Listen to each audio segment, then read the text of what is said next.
Are you sure? So our perspectives are social, political, and ethical, but today we're only doing social and political. So for us, we feel like causes of gun violence is like there's not enough laws that manages how people purchase them and how people use them. So some examples are like people buying it illegally, like underage kids, and then they're using it for like gang violence or like revenge ways.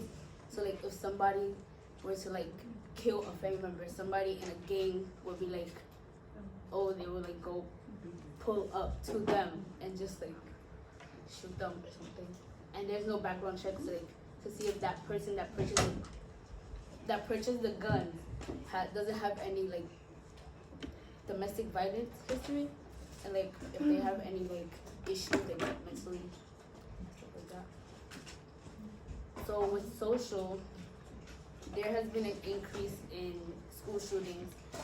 There has been a lot of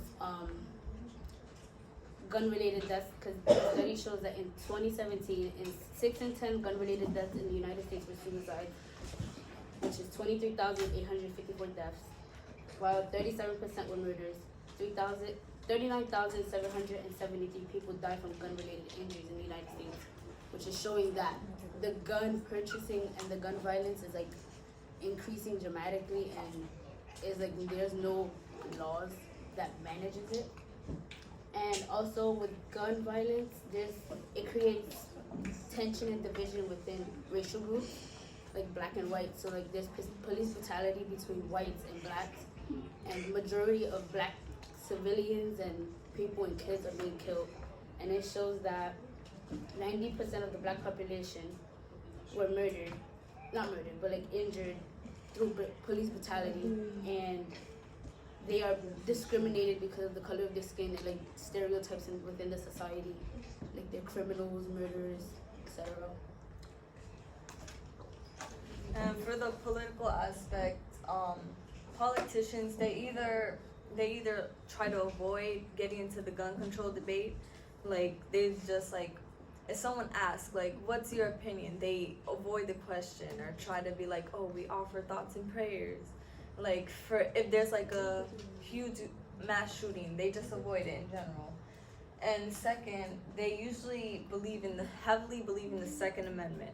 They'd be like, oh, if you don't believe in it, then you're not American. You don't believe in America, because they just think that like everyone should support gun rights,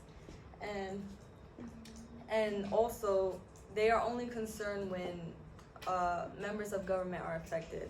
For example, when the assassination of JFK or RFK and Martin Luther King all happened, that's when President Lyndon B. Johnson stepped in and pushed for a passage of the Gun Control Act of 1968, and finally decided that there should be a hold on who we give guns to and like who has the right to get it.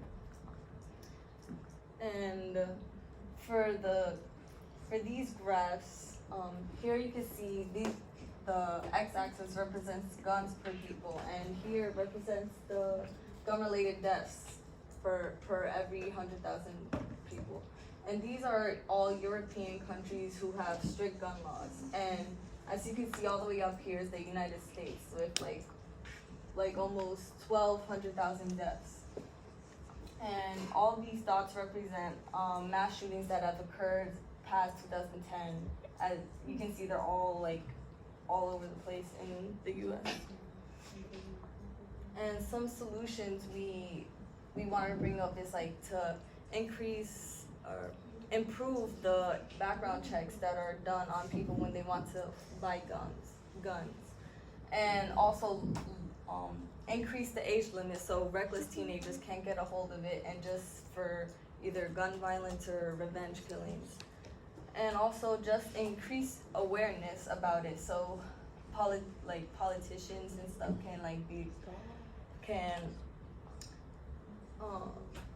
can finally see like how gun control, how enacting gun control laws will help to decrease the amount of violence that it's increasing in. And yeah.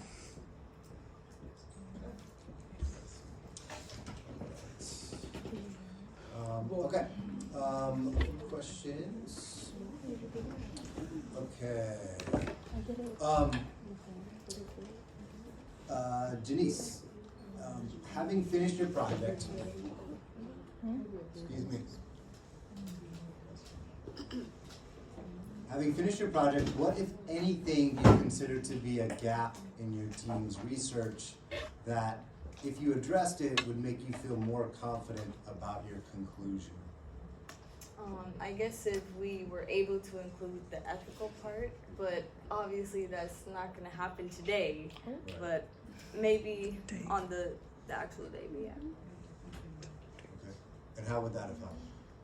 It probably would have made the presentation longer for sure, because it would have provided more information about about the time we took in to research this question and like what her perspective was on it, not just ours. Okay.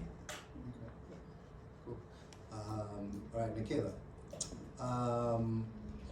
What is a way in which your team's resolution or solution makes you think differently about your own individual research? I feel like it altered my opinion on it because since we had so many different perspectives, it was like not just one, but like multiple aspects as to why guns and like why they're dangerous and why there should be an increase in like different laws, how people handle them and how people purchase them. And it makes me think about society in a different way because we are surrounded by like a lot of violence and like a cruel world. So like guns is like topping it off, and it's like it's like altering like my perspective on society in general. All right, thank you guys.